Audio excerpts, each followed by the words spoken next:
How's it going, folks? This is Shervin back. I feel a little inspiration, so I thought I'd come hit the record button before it fades away. The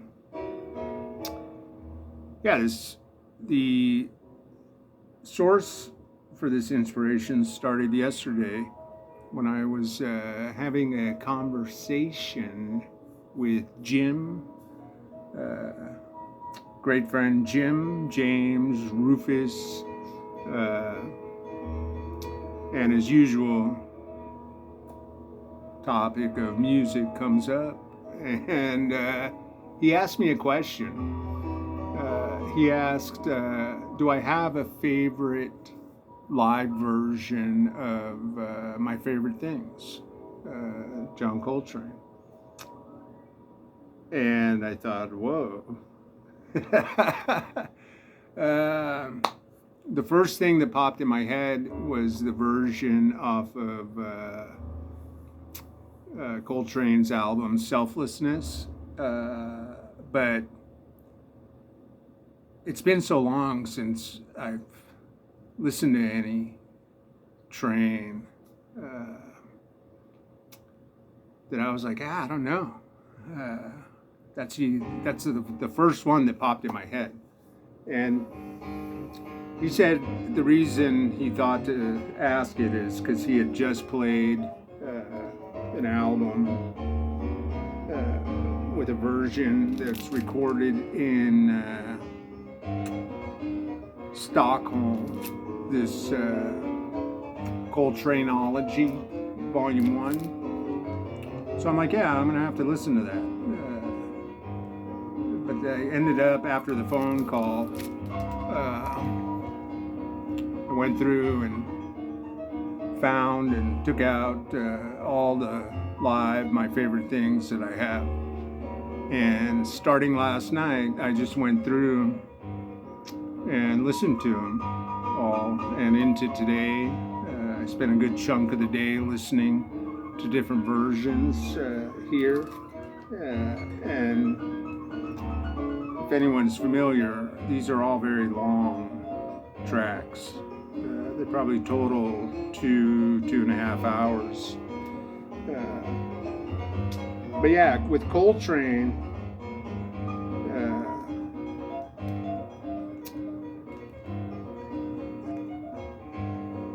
it's funny because Jim and I, over recent years, have also talked about how we overlook him now. Because for me, once I discovered Coltrane in the mid-90s, about 95, 94, 95, not really discovered him. I mean, I had an album or two, but really just sunk my teeth into his whole thing. And there was a good stretch of 10 years, from like 95 for the next 10 years, where putting on a Coltrane album was a regular thing. I was getting them. All those OJC Prestige albums were still out there. Impulse was putting out these. I have one of them here. I think starting around 95. Select titles from the Impulse catalog, and I was getting those. So yeah, I was kind of feverishly just engulfing myself in Coltrane's music. I would make tapes to have for the car, listen to them in the car. But then, because of Coltrane, that led me to so many other artists that, with his albums and the inclination to put on his records, kind of took a back seat over the years. And also because I was so familiar with them. I mean, I just listened to these albums constantly, and I have more Coltrane records than any other artist. And I don't even think it's close. So yeah, I took out 8 or 9 albums. 2 of them are the same, have the same version. But the record, like I said, Jim was referring to was this, Coltraneology, Volume 1 on the Affinity label, recorded in Stockholm, November 23rd, 1961. This has Eric Dolphy, so they were touring as a quintet. And side 1 is My Favorite Things. I think it's 21 minutes.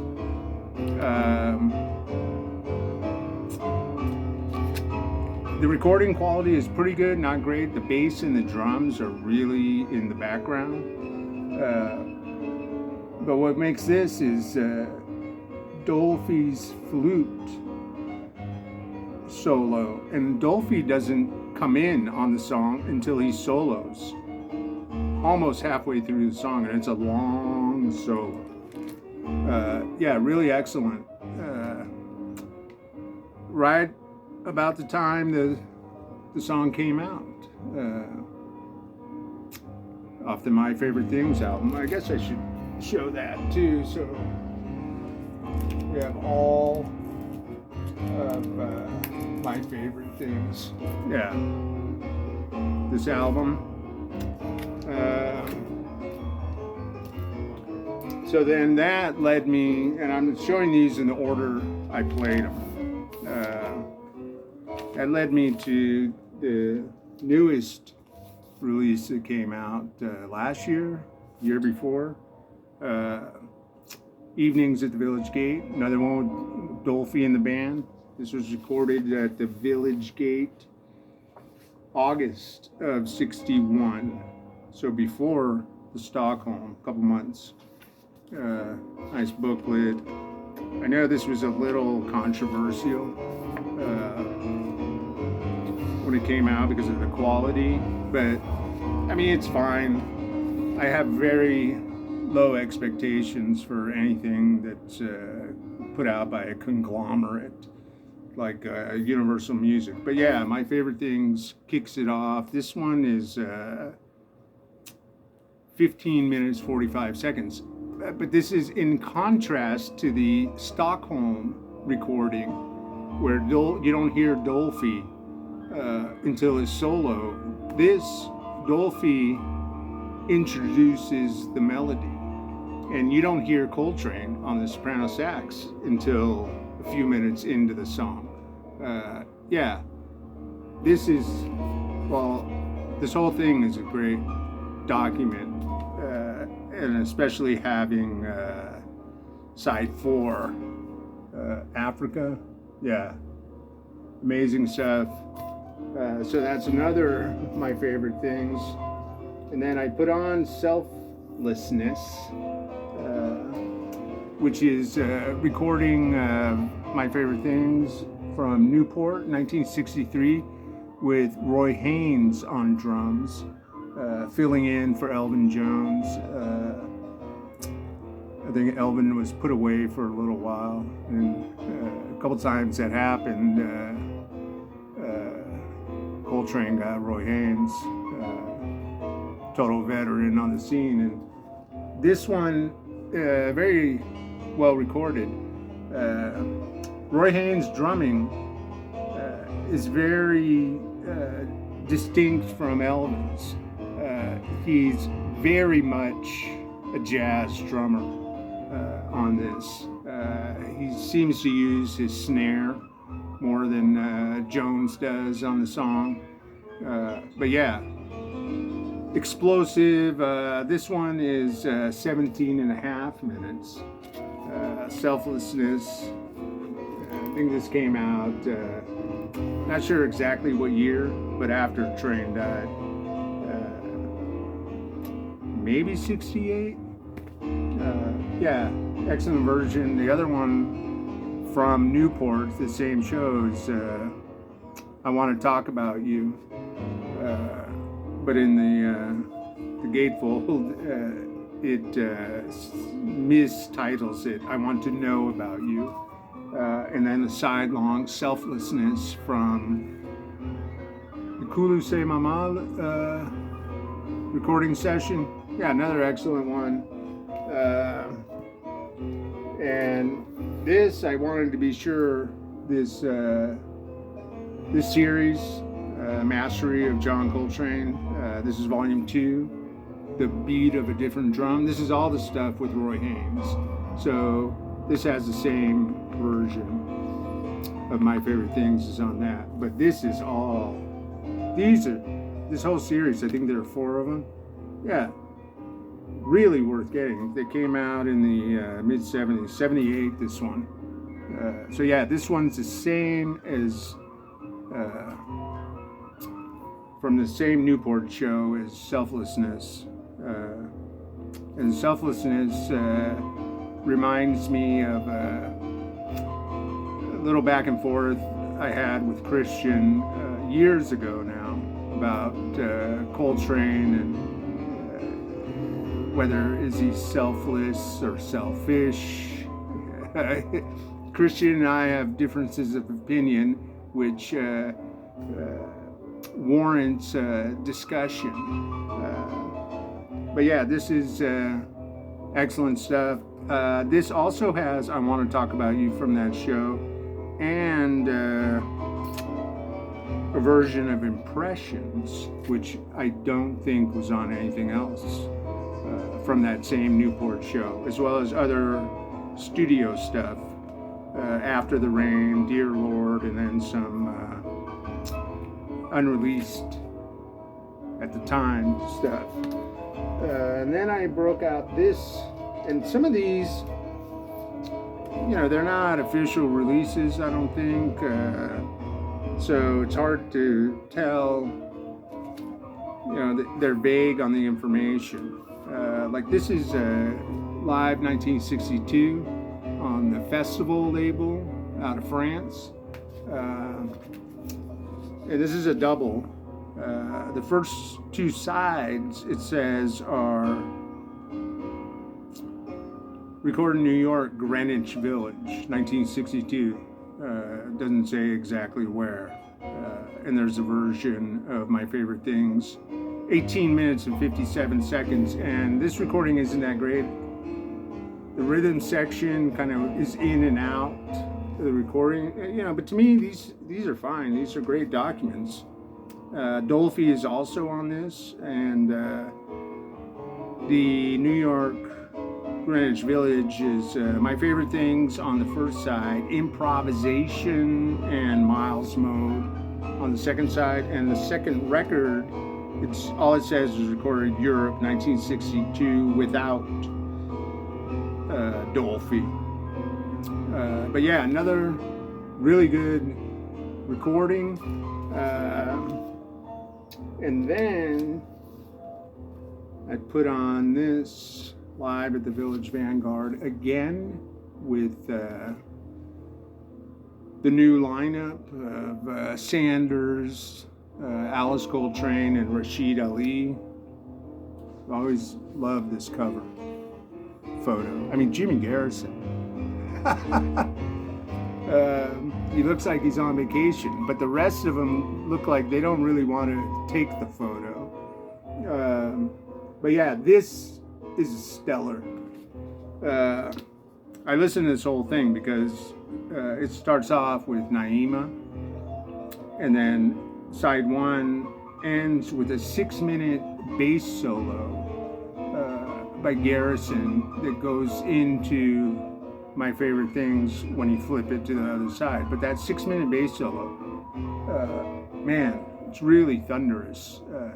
The beginning of it, and kind of portions throughout the bass solo, he's doing things, almost sounds like some kind of electronics at play, just because of the sound he's making with the bass.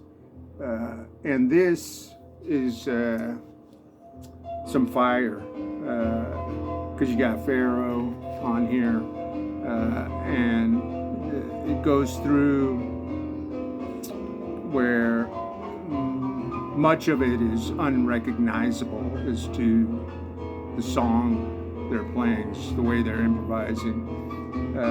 Yeah, excellent stuff here. And this is one of those 90s reissues that were coming out at the time. 7 year. This one's 97. And then I took this out, Afro Blue Impressions, Pablo, and Coltrane. Pablo put out a number of live in Europe albums they were recorded. They don't have specific dates, like somewhere in the 61, 62, 63 range. I'm guessing this is from 63 because of the song titles. Some of these he wasn't doing in 61, I don't think, Lonnie's Lament, but this is another fantastic version. Takes up all of side 2.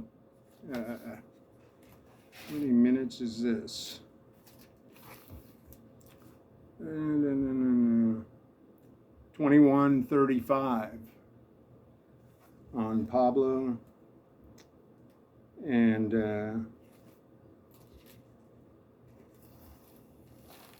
this is just the classic quartet. And I notice between this and another one I have, it's just the straight, Tyner, Garrison, Jones. This is a version on this is recorded at Newport 1965. And I think these two are the most just blazing, you could say kick-ass. And this one, especially with Elvin, he must have felt a little more aggression than normal, because you could tell the way he plays. Newport 65, and then this one also, Tyner's piano playing. This one's worth it just for his piano playing. To me, Tyner's piano on the song, My Favorite Things, is as important as anything else. In a way, he makes the tune just as much as Coltrane does on the soprano, and just the way he goes at it on those ivories. Yeah, both killer versions. And then the last one I played that I have is from Offering at Temple University, 1966. Oh yeah, the Village Vanguard again was May of 66, and this is November of 66. And this takes up, it's side 4, but Offering, the song Offering, 4 minutes.